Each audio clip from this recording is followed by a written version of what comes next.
সরস্বতী পুজো হিন্দুদের কাছে জনপ্রিয় উৎসব। প্রত্যেক বছর বসন্ত পঞ্চমী তিথিতে মা সরস্বতীর পুজো হয়ে থাকে। মা সরস্বতীকে বিদ্যার দেবী হিসাবে মনে করা হয়। বন্ধুরা, তার আগে পরবর্তী ভিডিও পেতে চ্যানেলটাকে সাবস্ক্রাইব করে নেবেন আর ভিডিওটা লাইক শেয়ার করতে ভুলবেন না। আর কোনো কিছু তথ্য জানতে হলে কমেন্ট বক্স তো রইলই। তাই বন্ধুরা, 2025 সালে সরস্বতী পুজো পড়েছে ইংরেজির 2রা ফেব্রুয়ারি 2025 সাল, বাংলার 19শে মাঘ 1431 সাল রবিবার।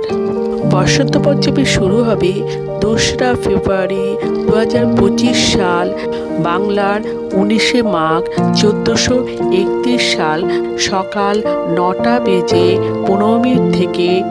আর বসন্ত পঞ্চমী শেষ হবে 3রা ফেব্রুয়ারি 2025 সাল, বাংলার 20শে মাঘ 1431 সাল সকাল 6টা বেজে 50 পর্যন্ত।